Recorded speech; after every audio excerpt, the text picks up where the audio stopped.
경기 침체가 길어지면서 산업단지에 찬바람이 불고 있습니다. 산업단지 미분양은 기업만의 문제가 아닙니다. 빚을 내서 산업단지를 조성한 자치단체들은 땅이 팔리지 않아서 빚을 갚지 못하고 있습니다. 어쩔 수 없이 주민들을 위해 써야 될 세금을 빚을 갚는 데 쓰고 있습니다. 산업단지는 과잉 공급됐고 그 산업단지들의 경쟁력도 충분하지 않았습니다.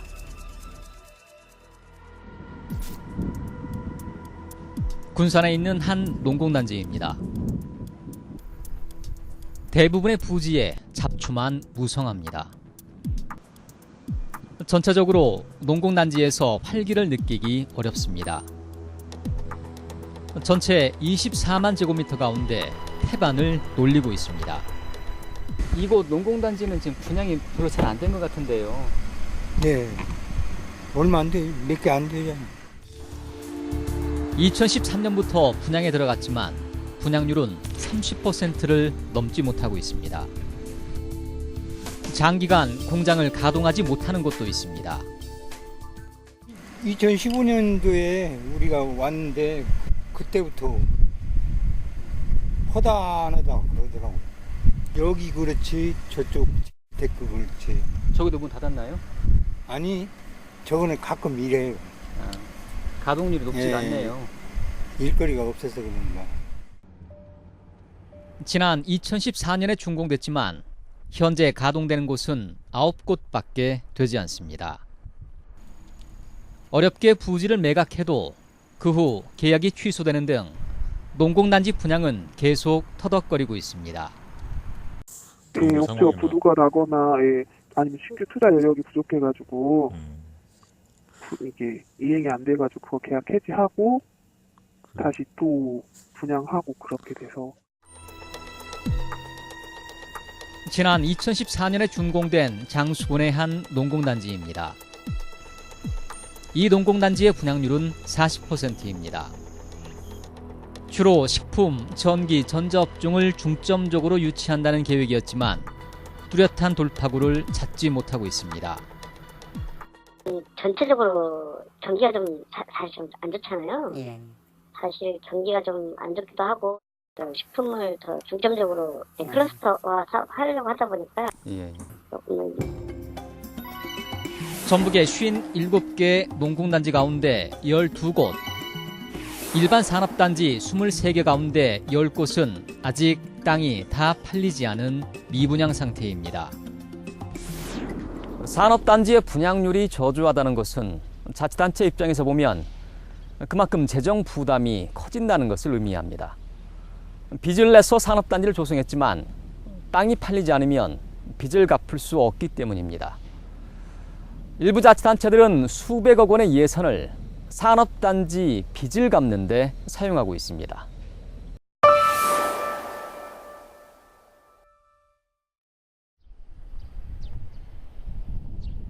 지난 2015년 완공된 김제 지평선 산업단지입니다.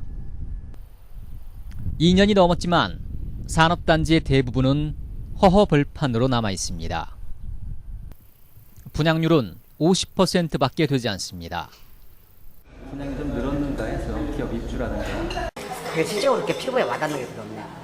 그리고 아무래도 지금 이제 경기가 좀 안 좋다 보니까. 그러니까 자유업체나 이런 데가 좀 차야 되는데 텅텅 다 비어있어가지고 부지들이. 그래서 조금 사람이 없어요. 미분양의 불똥은 김제시로 튀었습니다. 지난 2010년 김제시는 산업단지를 조성하기 위해 건설업체 세 곳과 함께 특수목적법인을 설립하고 금융권에서 1,700억 원을 빌렸습니다. 대출 조건은 산업단지가 미분양됐을 때 김제시가 매입해 대출금을 갚는 것이었습니다. 김제시가 특수목적법인에 출자한 비율은 10%, 세 곳의 건설업체 출자 비율은 80%입니다. 문제는 10%밖에 출자하지 않은 김제시가 미분양 용지에 대해선 책임을 100% 지고 1,700억 원을 빌렸다는 것입니다.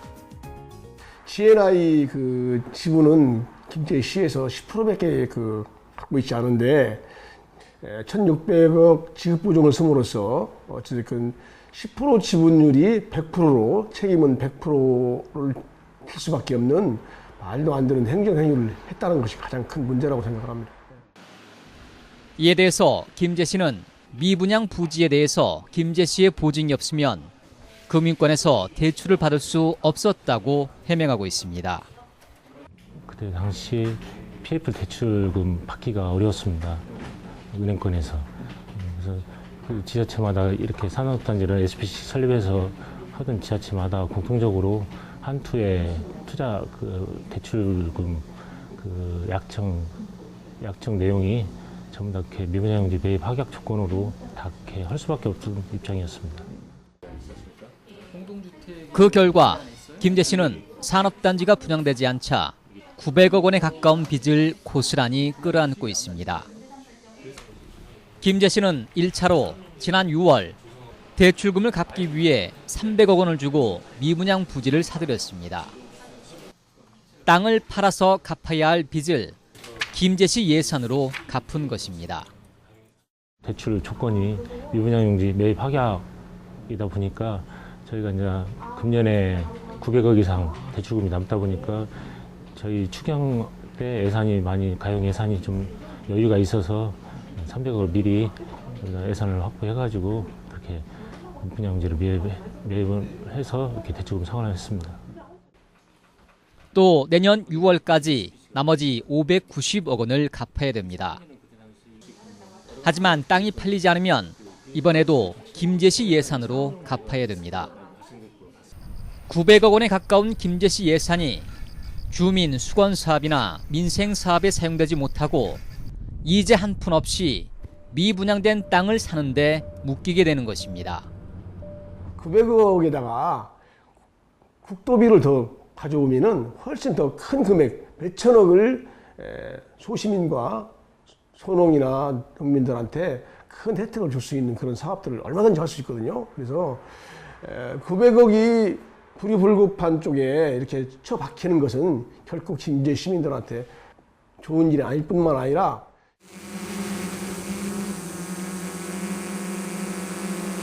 익산시 제3산업단지입니다. 보석업체를 유치하기 위한 주얼리 단지에는 빈터가 가득합니다. 중국에서 이곳으로 오기로 했던 주얼리 업체 25곳 가운데 8곳만 입주하고 나머지는 모두 입주를 포기했습니다. 6개, 7개, 10개 좀 못 돼요. 그렇게 아직 많이 입주했진 않네요. 익산 제3산업단지는 지난 2013년에 준공됐지만 4년이 넘도록 분양률은 50% 수준밖에 되지 않습니다.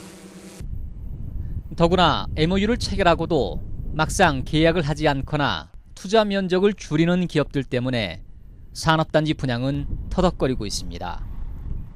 MOU를 하고 이제 계약을 안 한 기업들이 몇 군데 있는데 한 2군데 정도 됩니다. 그런 기업들은 이제 사업 기간이 내년 10월 25일 정도 아니면 내후년 그렇게 되기 때문에 그런 분양이 안 된 그런 기업들한테 좀 적극적으로 독려해서 분양토록 할 계획입니다.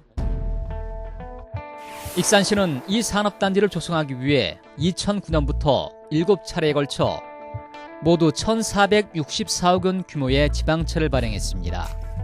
산업단지의 땅을 분양해서 빚을 갚아야 되지만 땅이 팔리지 않아서 현재 945억 원이 빚으로 남아 있습니다. 올해는 원금과 이자 208억 원을 갚아야 되지만 땅이 팔리지 않자 이 가운데 100억 원은 익산시 자체 예산으로 갚기로 했습니다. 어렵다 보니까 이제 일반에서 100억 원을 가져다 쓴 거잖아요. 투입을 한 건데 내년에 일반 회계에서 또 지출될 가능성이 있나요? 이제 투자유치과에서 활동을 어떻게 하느냐에 따라서 이제 분양대금이 들어오게 되면 그걸로 상환을 해야겠죠. 기본은 이제 분양대금으로 상환하는 걸 기준으로 삼고 이렇게 안 됐을 때 올해처럼 이렇게 경기적으로 민감할 때잖아요. 그러니까 최악일 때만 이제 일반 회계를 투입하는 거죠. 익산시는 부채 문제가 심각해지자 100억 원 규모의 중소기업 육성기금을 폐지하고 이 돈으로 부채를 갚겠다는 대책까지 내놓기도 했습니다. 결국 시민을 위해 써야 될 예산을 빚을 갚는 데 쓰는 상황을 자초하고 말았습니다. 주민들에 대한 복지나 체육, 문화, 환경 다양한 분야의 공공복리를 위해 써야 할 일반의 예산이 이제 산업단지에 대한 분양대금을 못 갖고 있기 때문에 원금과 이자를 갚는 데 좀 쓸 수밖에 없는 이런 재정의 위기가 초래하고 있다 이런 생각을 하거든요. 지금까지 익산시가 이자로 낸 돈만 304억 원. 상환기간인 2026년까지 가면 132억 원을 추가로 부담하게 돼 모두 436억 원을 이자로 지출하게 되는 것입니다. 이처럼 자치단체들이 산업단지 분양에 어려움을 겪는 데는 산업단지의 과잉 공급과 정부 정책에서 그 원인을 찾을 수 있습니다. 산업단지를 준비하던 때는 참여정부였지만 그 후 정권이 바뀌면서 수도권 규제가 풀려 지방으로 내려오는 기업 수요가 줄어든 것입니다.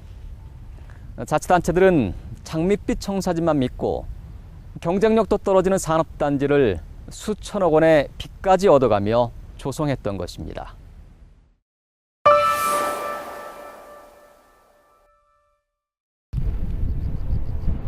김제시와 익산시가 대규모 산업단지 조성을 준비한 것은 지난 2006년에서 2007년 사이입니다. 노무현 정부 후반기로 정부가 기업의 지방 이전을 유도하던 시기였습니다. 하지만 산업단지 조성이 본격화되기 시작했을 때는 정권이 바뀌어 수도권 규제 완화가 이루어졌습니다. 기본적인 수도권 정책의 틀을 유지하면서 기업 활동이나 주민 생활을 과도하게 제약하고 있는 불합리한 부분에 대해서는 개선을 추진하겠습니다. 2006년부터 감소 추세를 보이던 전북의 미분양률은 수도권 규제를 완화한 이명박 정부 들어 다시 상승세로 돌아섰습니다. 2015년 기준으로 미분양 면적이 많은 전국 10개 산업단지 가운데 익산 제3산업단지와 김제 지평선 산업단지가 포함되어 있습니다. 시작할 단계에서는 수도권 규제가 강화돼가지고 지방으로 업체들이 많이 내려왔었는데 MB 정권 때 수도권 규제가 풀리면서 다시 돌아가는 그런 회사들이 많아가지고 아마 분양률이 많이 저조했던 것 같습니다.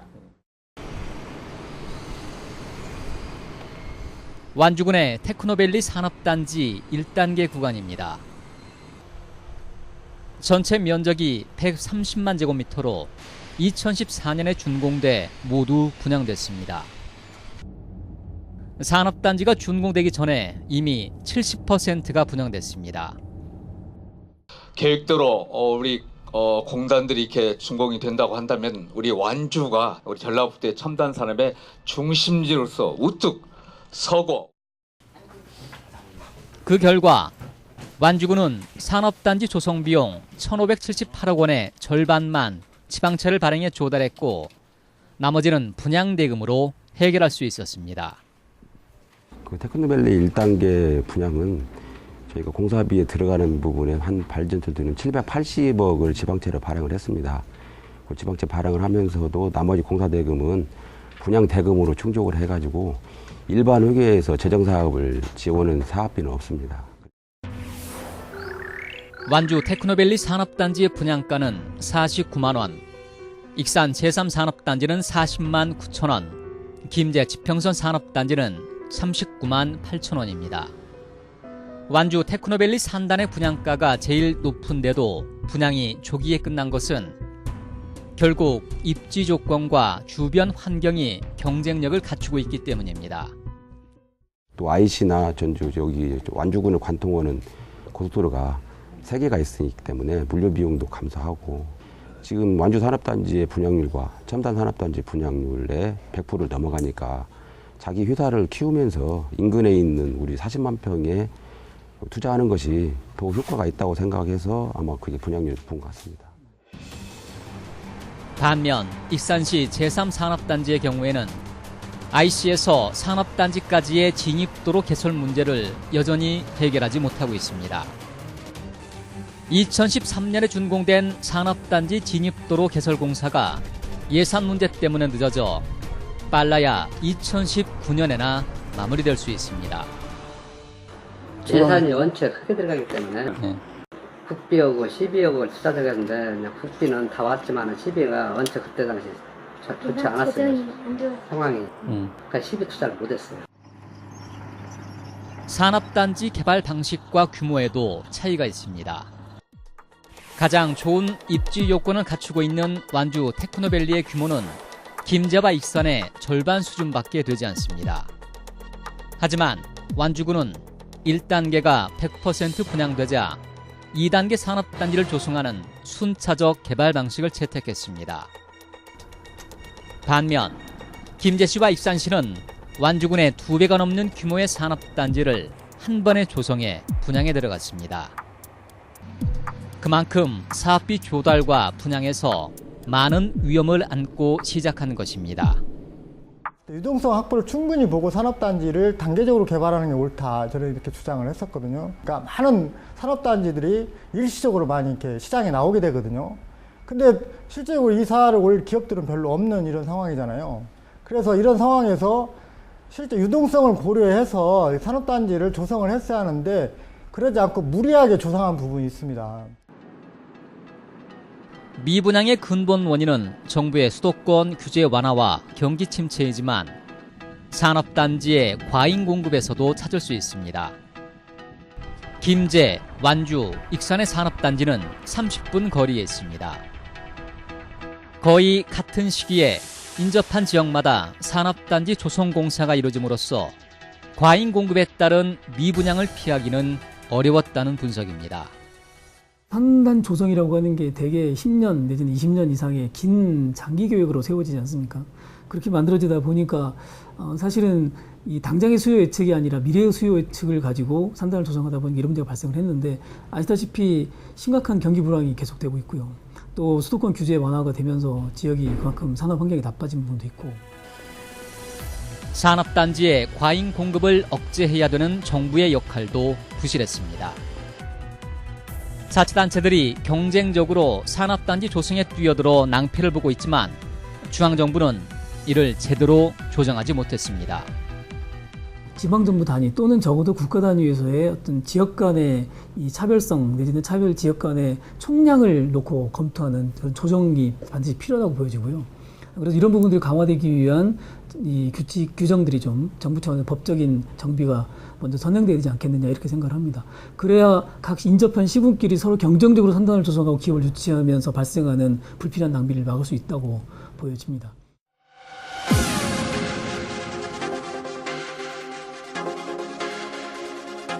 대규모 산업단지를 조성하는 것은 10년에 가까운 시간이 걸리기 때문에 많은 위험을 동반하게 됩니다. 그동안 정부 정책이 바뀔 수 있고 세계 경기 흐름도 변할 수 있습니다. 하지만 자치단체의 산업단지 조성 사업은 장밋빛 수요조사를 바탕으로 추진됩니다. 참여정부 후반기에 준비했던 전북 11곳의 일반 산업단지 가운데 지금까지 분양을 100% 마친 곳은 3곳밖에 없습니다. 미분양에 대한 대책도 없이 막대한 금융비용으로 대규모 산업단지를 조성하면 자치단체 재정에 심각한 부작용을 가져오게 됩니다.